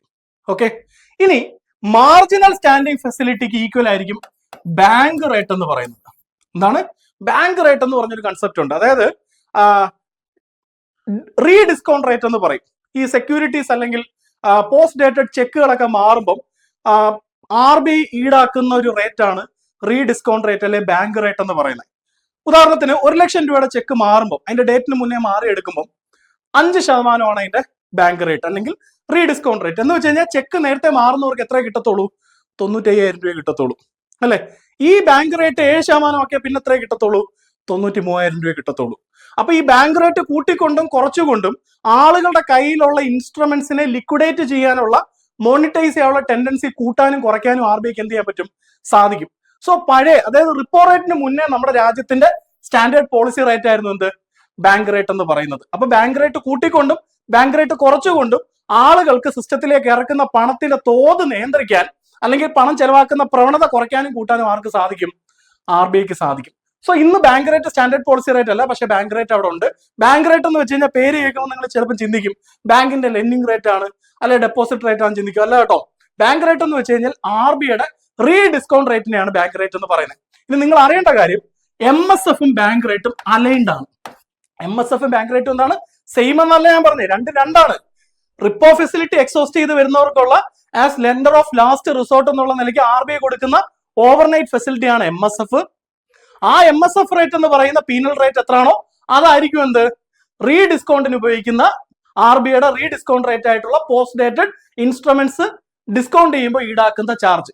Okay, അത് രണ്ടും ഈക്വൽ ആയിരിക്കും. രണ്ട് സെയിം അല്ല, മീൻസ് രണ്ട് കൺസെപ്റ്റ് സെയിം അല്ല, രണ്ട് റേറ്റും അലൈൻഡ് ആണ്. MSF എത്രയാണോ അതായിരിക്കും എന്ത്? Bank rate. Okay, for example ഇതെല്ലാം തമ്മിലുള്ള ബന്ധം 25 ബേസിസ് പോയിന്റ്സ് ആണ്. ഇതെല്ലാം തമ്മിലുള്ള കോറിഡോർ റിലേഷൻഷിപ്പ് എന്താണ്? എന്തുവാടെ ഒരു കോറിഡോർ എന്ന് വെച്ച് കഴിഞ്ഞാൽ എന്താ? രണ്ട് വോൾസിനിടയിൽ, രണ്ട് ഭിത്തിക്കിടയിലുള്ള ദൂരമല്ലേ ഒരു കോറിഡോർ എന്ന് പറയുന്നത്. അപ്പൊ രണ്ട് റേറ്റുകൾക്കിടയിലുള്ള ഡിസ്റ്റൻസ് ആ അർത്ഥത്തിൽ ഇൻട്രസ്റ്റ് കോറിഡോർ എന്ന് വിളിക്കും. റിപ്പോ റേറ്റും റിവേഴ്സ് റിപ്പോ റേറ്റും തമ്മിൽ എത്ര ദൂരമുണ്ട്, റിപ്പോ റേറ്റും MSFും തമ്മിൽ എത്ര ദൂരമുണ്ട് എന്ന് പറയുന്നതിനാണ് ഇൻട്രസ്റ്റ് കോറിഡോർ എന്ന് പറയുന്നത്. ഇപ്പോൾ ഉള്ള ഇൻട്രസ്റ്റ് കോറിഡോർ 25 ബേസിസ് പോയിന്റ്സ് ആണ്. 25 ബേസിസ് പോയിന്റ്സ് ആണെന്ത് ഇപ്പോഴത്തെ ഇൻട്രസ്റ്റ് കോറിഡോർ എന്ന് പറയുന്നത്. 100 ബേസിസ് പോയിന്റ്സ് എത്ര? 100 ബേസിസ് പോയിന്റ്സ് ആണ് 1%. അങ്ങനെയാണെങ്കിൽ 50 ബേസിസ് പോയിന്റ്സ് എത്ര ആയിരിക്കും? 50 ബേസിസ് പോയിന്റ്സ് 0.5% ആണ്. അങ്ങനെയാണെങ്കിൽ 25 ബേസിസ് പോയിന്റ്സ് എന്ന് പറഞ്ഞാൽ എത്ര ആയിരിക്കും? ഇവിടെ 0.25% ആയിരിക്കും. ഓക്കെ, അപ്പൊ 0.25%ന്റെ വ്യത്യാസത്തിലാണ് ഈ റേറ്റുകളെല്ലാം ക്രമീകരിച്ചിരിക്കുന്നത് അല്ലെ വിന്യസിച്ചിരിക്കുന്നത്. ഓക്കെ, അങ്ങനെയാണെങ്കിൽ നമുക്കൊന്ന് വർക്ക്ഔട്ട് ചെയ്ത് നോക്കാം. ഓക്കെ, റിപ്പോ റേറ്റ് ആണല്ലോ standard policy rate. Repo rate ആണല്ലോ standard policy rate. Imagine repo rate 6% ആണെന്ന് വിചാരിക്കുക. റിപ്പോ റേറ്റ് എത്രയാണ്? 6% ആണെന്ന് വിചാരിക്കുക. അങ്ങനെയാണെങ്കിൽ റിവേഴ്സ് റിപ്പോ റേറ്റ് എത്ര ആയിരിക്കും? റിവേഴ്സ് റിപ്പോ റേറ്റ് എത്ര ആയിരിക്കും? ഏതാ കൂടുതൽ? റിപ്പോ കൂടുതലല്ലേ, റിവേഴ്സ് റിപ്പോ കുറവല്ലേ? എത്ര കോറിഡോർ ഡിസ്റ്റൻസ്? 25 ബേസിസ് പോയിന്റ്സ് അല്ലേ, എന്ന് വെച്ചാൽ 0.25% അല്ലേ. അപ്പൊ റിവേഴ്സ് റിപ്പോ റേറ്റ് എത്ര വരും? ഇവിടെ 5.75% വരും. റിവേഴ്സ് റിപ്പോ റേറ്റ് എത്ര വരും? 5.75% വരും. MSF അല്ലേ റിപ്പോ റേറ്റിനേക്കാളും കൂടുതൽ, കാരണം അത് പെനാൽറ്റി റേറ്റ് അല്ലെ, പീനൽ റേറ്റ് എന്നല്ലേ ഞാൻ പറഞ്ഞേ. അപ്പൊ റിപ്പോയും MSFും തമ്മിലുള്ള ദൂരം എത്ര ആയിരിക്കും? എഗെയിൻ 25 ബേസിസ് പോയിന്റ്സ് ആയിരിക്കും, പക്ഷേ റിപ്പോയേക്കായും 25 ബേസിസ് പോയിന്റ്സ് കൂടുതലായിരിക്കും എന്ത്? MSF എന്ന് പറഞ്ഞാൽ എത്ര വരും? 6.25% ആയിരിക്കും. ഇനി ബാങ്ക് റേറ്റ് എന്ന് പറഞ്ഞാൽ എന്താ? ബാങ്ക് റേറ്റും MSFും അലൈൻഡ് ആണ്, അതുകൊണ്ട് അതെന്താണ്? അതും 6.25 ആയിരിക്കും. ഇത് നിങ്ങൾക്ക് അറിയാവോ എന്നുള്ളതാണ് PSC ഈ ചോദ്യം കൊണ്ട് ഉദ്ദേശിച്ചിരിക്കുന്നത്. ഇത്രയും കൺസെപ്റ്റ് അതിൻ്റെ അകത്തുണ്ട്. ഡൈനാമിക് ആയിട്ട് ഇതിലുണ്ടാവുന്ന ഇൻട്രസ്റ്റ് കോറിഡോറിൽ ഉണ്ടാവുന്ന മാറ്റം, അല്ലെങ്കിൽ ഇനിയിപ്പോ നിങ്ങൾ റിവേഴ്സ് റിപ്പോയി നോക്കുമ്പോൾ റിവേഴ്സ് റിപ്പോ എന്നൊന്നും ഇല്ല ഇപ്പൊ നോക്കിക്കഴിഞ്ഞാൽ. പകരം ഉള്ളത് ഫിക്സഡ് റിവേഴ്സ് റിപ്പോ ആണ്. അതെന്താണ് എന്നുള്ളത്, ഫിക്സഡ് റിവേഴ്സ് റിപ്പോ എന്താണ് എന്നുള്ളത് നമ്മൾ ഒരു ക്ലാസ് ആയിട്ട് തന്നെ പറയേണ്ടത്. എന്ത് സാഹചര്യം കൊണ്ട് ഫിക്സഡ് റിവേഴ്സ് റിപ്പോ ഇൻട്രൊഡ്യൂസ് ചെയ്യപ്പെട്ടു അത് നിങ്ങൾക്ക് അറിയണമെന്നുണ്ടെങ്കിൽ ഞാൻ പറഞ്ഞ എന്താണെന്ന് മനസ്സിലായോ? ഇപ്പൊ റിവേഴ്സ് റിപ്പോ എന്നൊന്നും നിങ്ങൾക്ക് വെബ്സൈറ്റിൽ നോക്കിയാൽ കാണാൻ പറ്റത്തില്ല. പകരമുള്ള എന്താ? Fixed reverse repo. അതുകൊണ്ട് തന്നെ ഈ റേറ്റ് അവിടെ കാണാൻ പറ്റത്തില്ല. ഇപ്പൊ നിങ്ങൾ റിവേഴ്സ് റിപ്പോ വെബ്സൈറ്റിൽ കയറി നോക്കിക്കഴിഞ്ഞാൽ 5.25 മീൻസ് ഇതുമായിട്ട് ബന്ധപ്പെട്ട് ഇങ്ങനെ ഒരു റേറ്റ് അല്ല അവിടെ കാണുന്നത്. പകരം ഫിക്സഡ് റിവേഴ്സ് റിപ്പോ ആണ്. അതിനെപ്പറ്റി നിങ്ങൾക്ക് അറിയാൻ താല്പര്യം ഉണ്ടെങ്കിൽ നിങ്ങൾ തീർച്ചയായിട്ടും കമന്റ് ചെയ്യുക. അതൊരു വീഡിയോ ആയിട്ട് ഞാൻ ചെയ്തു തരാം, എന്തുകൊണ്ട് റിവേഴ്സ് റിപ്പോ റേറ്റ് പോയിട്ട് ഇപ്പം ഫിക്സഡ് റിവേഴ്സ് റിപ്പോ റേറ്റ് വന്നു എന്നുള്ളത്. ഓക്കെ, ഇനി നിങ്ങൾ ആ ക്വസ്റ്റ്യൻ ഒന്ന് ശ്രദ്ധിച്ചേ. ക്വസ്റ്റ്യൻ എന്താണ് പറഞ്ഞേക്കുന്നത്? അപ്പൊ ക്വസ്റ്റ്യൻ നമുക്ക് കാലിബ്രേറ്റ് ചെയ്യാം. മൾട്ടി സ്റ്റേറ്റ്മെന്റ് അല്ലേ? ABCD which of the following is അല്ലെങ്കിൽ are correct regarding repo rate എന്നല്ലേ ചോദ്യം. റിപ്പോ റേറ്റിനെ സംബന്ധിച്ചിടത്തോളം ശരിയായിട്ടുള്ള സ്റ്റേറ്റ്മെന്റ്സ് ഏതൊക്കെയാണ്? ഫസ്റ്റ് സ്റ്റേറ്റ്മെന്റ് എടുത്തേ, it is always lower than bank rate. ആ സ്റ്റേറ്റ്മെന്റ് ശരിയാണോ തെറ്റാണോ? തീർച്ചയായിട്ടും ശരിയായിട്ടുള്ള സ്റ്റേറ്റ്മെന്റ്. കാരണം ബാങ്ക് റേറ്റ് എന്ന് പറഞ്ഞാൽ എന്താ? ബാങ്ക് റേറ്റ് എന്ന് പറഞ്ഞു കഴിഞ്ഞാൽ it is aligned with MSF. So ആ സ്റ്റേറ്റ്മെന്റിനെ നമുക്ക് എങ്ങനെ മാറ്റി വായിക്കാം? It is always lower than marginal standing facility. ശരിയല്ലേടെ? മാർജിനൽ സ്റ്റാൻഡിംഗ് ഫെസിലിറ്റി എന്നുള്ളത് പെനാൽറ്റി റേറ്റ് അല്ലേ? റിപ്പോ റേറ്റ് അല്ലെങ്കിൽ റിപ്പോ ഫെസിലിറ്റി എക്സോസ്റ്റ് ചെയ്ത് വരുന്ന ബാങ്കുകൾക്ക് കൊടുക്കുന്ന ലോൺ അല്ലേ മാർജിനൽ സ്റ്റാൻഡിംഗ് ഫെസിലിറ്റിയിൽ ഓവർനൈറ്റ് ബേസിസിൽ കൊടുക്കുന്ന ലോൺ? സോ അതിന്റെ റേറ്റ് ഹയർ അല്ലേ? അതൊരു പീനൽ റേറ്റ് അല്ലേ? സോ ഫസ്റ്റ് സ്റ്റേറ്റ്മെന്റ് ശരിയല്ലേ? ഫസ്റ്റ് സ്റ്റേറ്റ്മെന്റ് ശരിയാണെങ്കിൽ ഏതൊക്കെ ഓപ്ഷൻ എലിമിനേറ്റ് ചെയ്യാം? ഫസ്റ്റ് സ്റ്റേറ്റ്മെന്റ് ശരിയാണെങ്കിൽ ഏതൊക്കെ ഓപ്ഷൻ എലിമിനേറ്റ് ചെയ്യാം? ഫസ്റ്റ് സ്റ്റേറ്റ്മെന്റ് എല്ലാത്തിലും ഉണ്ട്. എല്ലാത്തിലും ഫസ്റ്റ് സ്റ്റേറ്റ്മെന്റ് വാലിഡ് ആണ്. സോ നമുക്കൊന്നും എലിമിനേറ്റ് ചെയ്യാൻ പറ്റത്തില്ല. ഇനി അടുത്ത second statement, it is always higher than reverse repo rate. Again reverse repo rate എന്ന് വെച്ചാൽ ഡെപ്പോസിറ്റ് റേറ്റും റിപ്പോ റേറ്റ് എന്ന് വെച്ച് കഴിഞ്ഞാൽ ലെൻഡിംഗ് റേറ്റും ആണ്. ഇൻ എനി ബാങ്കിങ്, RBI അല്ല, എനി ബാങ്കിങ്ങിൽ ഏത് ബാങ്കിങ് വ്യവസ്ഥ എടുത്ത് നോക്കിയാലും ലെൻഡിംഗ് റേറ്റ് കൂടുതലും ഡെപ്പോസിറ്റ് റേറ്റ് എന്തായിരിക്കും? കുറവായിരിക്കും. ആ നിലയ്ക്ക് റിവേഴ്സ് റിപ്പോ റേറ്റ് എന്നുള്ള ഡെപ്പോസിറ്റ് റേറ്റ് റിപ്പോ റേറ്റ് എന്നുള്ള ലെൻഡിംഗ് റേറ്റിനെ കൈ എന്തായിരിക്കും? കുറവായിരിക്കും. സോ സെക്കൻഡ് സ്റ്റേറ്റ്മെന്റ് എന്താണ്? ശരിയാണ്. Repo rate is always higher than reverse repo rate is again A valid statement. So second statement ശരിയാണ്. സെക്കൻഡ് സ്റ്റേറ്റ്മെന്റ് ശരിയാണ് എങ്കിൽ നമുക്ക് ഏത് ഓപ്ഷൻ എലിമിനേറ്റ് ചെയ്യാം? സി എലിമിനേറ്റ് ചെയ്യാം. കാരണം സിയിൽ എന്തില്ല? സെക്കൻഡ് സ്റ്റേറ്റ്മെന്റ് ഇല്ല. ഇനി അടുത്ത, it focuses on short term financial needs. ഇത് പറഞ്ഞുകൊണ്ടല്ലേ നമ്മൾ ക്ലാസ് സ്റ്റാർട്ട് ചെയ്തത്. എന്താ ഞാൻ പറഞ്ഞേ? ബാങ്കുകളെ സംബന്ധിച്ചിടത്തോളം ലിക്വിഡിറ്റി ആയിട്ട് ബന്ധപ്പെട്ട് രണ്ട് പ്രശ്നങ്ങൾ ഉണ്ടാവും. ഒന്ന് ലിക്വിഡിറ്റി ഷോർട്ടേജ് അല്ലെങ്കിൽ ലിക്വിഡിറ്റി എക്സസ്. ലിക്വിഡിറ്റി ഷോർട്ടേജുമായിട്ട് ബന്ധപ്പെട്ട് ഓവർനൈറ്റ് ബേസിസ് അല്ലെങ്കിൽ ഇന്ന് പോയി കഴിഞ്ഞാൽ 15 ദിവസം, അതാണ് ടേം റിപ്പോ പീരീഡ്. എന്നാലും ഷോർട്ട് ടേം അല്ലേ? ഒരു ഫിനാൻഷ്യൽ ഇയർ ഒക്കെ വെച്ച് നോക്കുക, 15 ദിവസം 14 ദിവസവും 13 ദിവസം എന്നൊക്കെ പറഞ്ഞ ചെറിയ ടൈം പീരീഡ് അല്ലേ? So repo facility fixed repo എന്ന് പറഞ്ഞാൽ, ഒറിജിനൽ ഫിക്സഡ് റിപ്പോ എന്ന് പറഞ്ഞു കഴിഞ്ഞാൽ ഓവർനൈറ്റ് ആണ്. ഇന്ന് ടേം റിപ്പോ ഉണ്ട്. അതാണ് ചോദിക്കുന്നെങ്കിൽ പോലും അതും ഷോർട്ട് ടേം ആണ്. So it focuses on short term financial needs എന്നുള്ള സ്റ്റേറ്റ്മെന്റ് എന്താണ്? ശരിയാണ്. സോ നമുക്ക് ഏത് എലിമിനേറ്റ് ചെയ്യാം? തേർഡ് സ്റ്റേറ്റ്മെന്റ് ഇല്ലാത്തതുകൊണ്ട് തന്നെ എയും എലിമിനേറ്റ് ചെയ്യാം. സോ നമ്മുടെ ആൻസർ ഇനി ഒന്നുകിൽ B 1, 2 and 3 ആവാം, അല്ലെങ്കിൽ D എല്ലാം ശരിയാണെന്നുള്ള സ്റ്റേറ്റ്മെന്റ് വരാം. It all depends on what? Statement number 4. ഇവിടെ എന്താ പറഞ്ഞിരിക്കുന്നത്? No collateral is involved. ആണോ? ഈ ഫെസിലിറ്റിയുടെ പേര് തന്നെ എന്താണ്? റീപോ എന്നല്ലേ? റീപോയിൽ റീപർച്ചേസ് അല്ലേ നടക്കുന്നത്? അവിടെ റീപർച്ചേസിന് വിധേയമാവുന്നത് എന്താണ്? കൊളാട്രൽ ആയിട്ടുള്ള ഗവൺമെന്റ് സെക്യൂരിറ്റി അല്ലേ? കൊളാട്രൽ ആയിട്ടുള്ള ഗവൺമെന്റ് സെക്യൂരിറ്റി അല്ലേ? അപ്പം നോ സെക്യൂരിറ്റി ഇൻവോൾവ് എന്നുള്ളത് ഒരു നോൺസെൻസ് സ്റ്റേറ്റ്മെന്റ് അല്ലേ? അല്ലെങ്കിൽ അബ്സല്യൂട്ട്ലി റോങ് ആയിട്ടുള്ള സ്റ്റേറ്റ്മെന്റ് അല്ലേ? So fourth statement is wrong. അങ്ങനെയാണെങ്കിൽ നമുക്ക് ഏത് ഓപ്ഷൻ എലിമിനേറ്റ് ചെയ്യാം? ഓപ്ഷൻ ഡി എലിമിനേറ്റ് ചെയ്യാം. നമ്മുടെ ആൻസർ എന്താണ്? ഓപ്ഷൻ ബി ആണ് 1, 2 and 3. എല്ലാവർക്കും ഇത് ചെറിയൊരു ടൈം കൊണ്ട് അത്യാവശ്യം ഡീറ്റെയിൽഡ് ആയിട്ടുള്ള കുറെ ആസ്പെക്ട്സ് ഞാൻ പറഞ്ഞുപോയി. നിങ്ങൾക്ക് അത് ബോധ്യപ്പെട്ടു എന്ന് വിശ്വസിക്കുന്നു. അങ്ങനെയാണെങ്കിൽ നമുക്ക് അടുത്ത ക്വസ്റ്റ്യനിലോട്ട് പോകാം. നിങ്ങൾ തീർച്ചയായിട്ടും നിങ്ങൾക്ക് ഈ ക്ലാസ്സിന്റെ പേസ്, ഇതിപ്പം നമ്മൾ യൂട്യൂബ് വഴി തരുന്ന ക്ലാസ് ആണ്, ബട്ട് സ്റ്റിൽ നിങ്ങളുടെയും എന്റെയും ഒക്കെ സമയം വിലപ്പെട്ടതാണ്. അപ്പൊ നിങ്ങൾ ഇത് കണ്ട് പ്രയോജനപ്പെടുത്താൻ ശ്രമിക്കുമ്പോൾ ക്ലാസ്സിൽ വരുത്തേണ്ട എന്തെങ്കിലും മാറ്റം ഉണ്ടെങ്കിൽ നിങ്ങൾ തീർച്ചയായിട്ടും കമന്റ് ആയിട്ട് രേഖപ്പെടുത്തണം പ്ലീസ്. ഓക്കെ, ഇതൊന്ന് ശ്രദ്ധിച്ചേടെ. കാണാൻ പറ്റുമെന്ന് അറിയത്തില്ല, ഞാൻ സൂം ചെയ്യാം. നോക്കൂ, ഞാൻ ഇപ്പോഴത്തെ റേറ്റ് കാണിച്ചു തരികയാണ്. നമ്മളിപ്പോൾ ഡിസ്കസ് ചെയ്ത ഏരിയ ആണ്. ഇതിൽ പറയുന്നത് പോളിസി റിപ്പോ റേറ്റ് 6%. ഇന്നത്തെ റിപ്പോ റേറ്റ് 6%. ഇതിനകത്ത് സ്റ്റാൻഡിംഗ് ഡെപ്പോസിറ്റ് ഫെസിലിറ്റി എന്ന് പറഞ്ഞൊരു സംഗതി വന്നിട്ടുണ്ട്. നമ്മുടെ ചോദ്യത്തിന്റെ ഭാഗമല്ല, അതുകൊണ്ട് ഡിസ്കസ് ചെയ്തില്ല. മാർജിനൽ സ്റ്റാൻഡിംഗ് ഫെസിലിറ്റി നോക്കേ, 6.25% എന്ന് പറഞ്ഞാൽ റിപ്പോ 6.5 ആണെങ്കിൽ പ്ലസ് 25 ബേസിസ് പോയിന്റ്സ് വന്നിട്ട് 6.25 ആണത് marginal standing facility. Bank rate നോക്കൂ, അതും 6.25 എന്ന് വെച്ച് കഴിഞ്ഞാൽ ഇത് രണ്ടും എന്താണ്? ബാങ്ക് റേറ്റും അതുപോലെ തന്നെ മാർജിനൽ സ്റ്റാൻഡിംഗ് ഫെസിലിറ്റി എന്താണ്? അലൈൻഡ് ആക്കി വെച്ചിരിക്കുകയാണ്. ഇതാണ് നമ്മൾ പറഞ്ഞ കാര്യം. ഇനി ഇവിടെ നോക്കൂ, എന്തില്ല? റിവേഴ്സ് റിപ്പോ ഇല്ല, മറിച്ച് എന്താണ്? ഫിക്സഡ് റിവേഴ്സ് റിപ്പോ ആണ്. അത് നമ്മൾ പ്രതീക്ഷിച്ച പോലെ 6.5ക്ക് ബദലായിട്ട് 6.25 എന്നുള്ള ഒരു ഫിഗർ അല്ല ഇവിടെ വന്നേക്കുന്നത്, മറിച്ച് എന്താണ്? അത് ഫിക്സഡ് ആയതുകൊണ്ട് തന്നെ 3.35 എന്ന് ഫിക്സ് ചെയ്ത് വെച്ചിരിക്കുകയാണ്.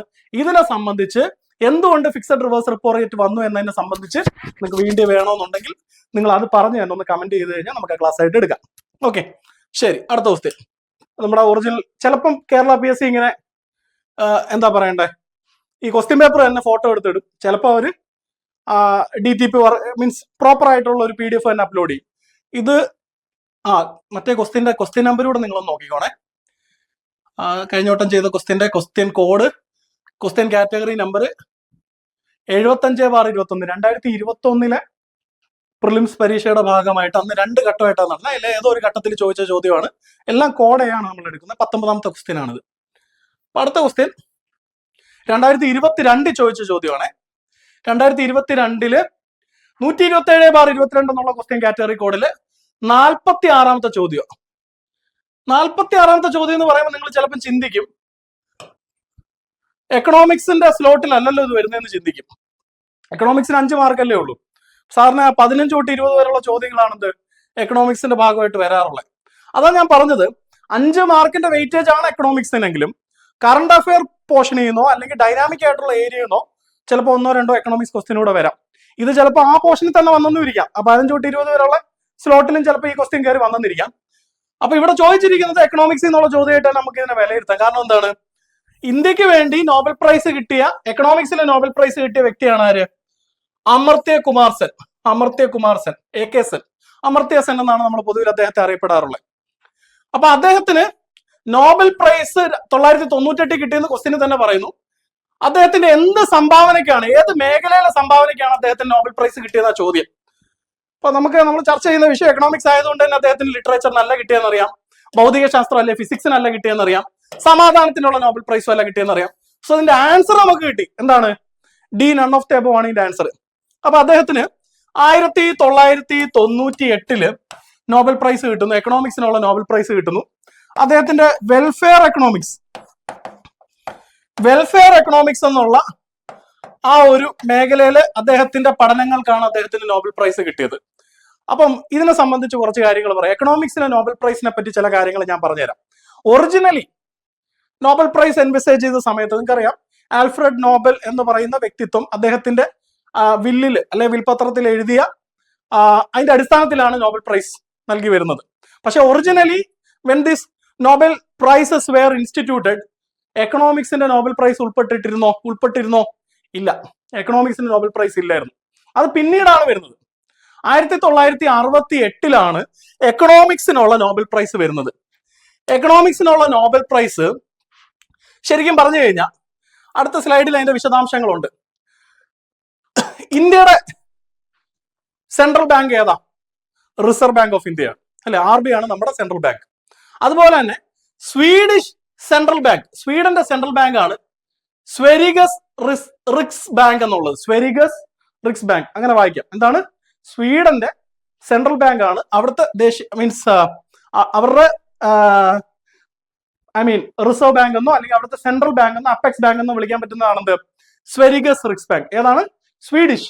ഓക്കെ, ഈ സ്വീഡന്റെ സെൻട്രൽ ബാങ്ക് ആയിട്ടുള്ള റിക്സ് ബാങ്ക് 1968 ആ ബാങ്ക് സ്ഥാപിതമായതിന്റെ 300ാം വാർഷികത്തോടനുബന്ധിച്ച് നൽകാൻ ആരംഭിച്ച സമ്മാനമാണ് Sveriges Riksbank prize for economic sciences. Okay, എന്താണ്? Sveriges Riksbank prize for economic sciences. ഇതാണ് എന്തായിട്ട് മാറിയത്? അല്ലെ, ഇതാണ് നമ്മളിപ്പോ എന്തെന്ന് വിളിക്കുന്നത്? Nobel memorial prize in economic sciences വിളിക്കുന്നത്. അപ്പൊ മനസ്സിലാക്കുക, ഒറിജിനലി അത് ആൽഫ്രഡ് നോബലിന്റെ വിൽപത്ര പ്രകാരം ആ ഫണ്ട് അല്ല ഏതിന്റെ സമ്മാനത്തുകയായിട്ട് നൽകിക്കൊണ്ടിരിക്കുന്നത്. എക്കണോമിക്സിന്റെ നോബൽ പ്രൈസിന്റെ സമ്മാനത്തുകയായിട്ട് നൽകിക്കൊണ്ടിരിക്കുന്നത്. അത് സ്പോൺസർ ചെയ്യുന്ന ആരാടെ? അത് സ്പോൺസർ ചെയ്യുന്നത് സ്വീഡിഷ് സെൻട്രൽ ബാങ്ക് ആയിട്ടുള്ള സ്വെരിഗസ് റിക്സ് ബാങ്ക് ആണ്. വെരി ഇമ്പോർട്ടന്റ്, നിങ്ങൾ ഇത് നോട്ട് ചെയ്യണം. ഓക്കെ, അപ്പം ഇതിനകത്ത് ഓർത്തിരിക്കാനുള്ള കുറച്ച് ഫാക്ട്സ് ആണ് ഞാൻ പറഞ്ഞു തരുന്നത്.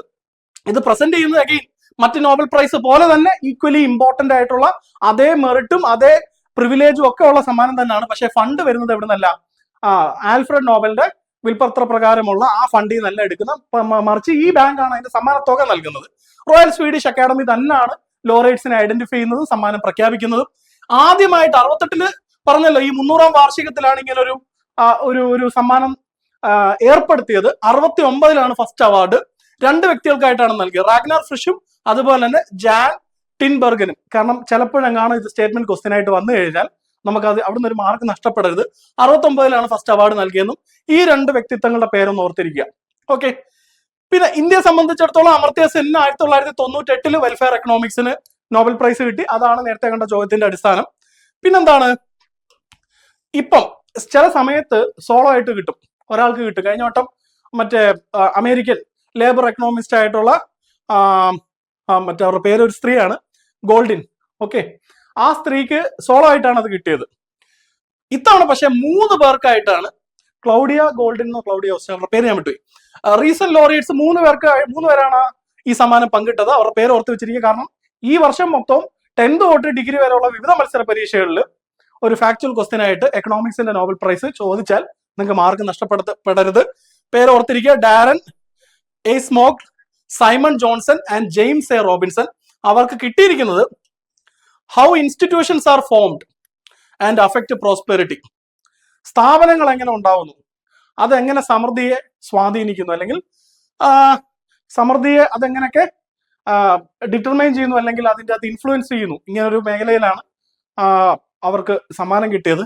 സോ ഇന്ന് ജസ്റ്റ് ഈ സ്ലൈഡ് ഉണ്ടാക്കുന്നതിന്റെ ഭാഗമായിട്ടാണ് ഞാൻ നോക്കിയത്. ഈ ശരിക്കുമുള്ള കോൺട്രിബ്യൂഷൻസ് എന്താണെന്നുള്ളത് മറ്റേതെങ്കിലും ലെക്ചേഴ്സിൽ ഞാൻ കുറച്ചുകൂടി ഡീപ്പായിട്ട് പറഞ്ഞുതരാം.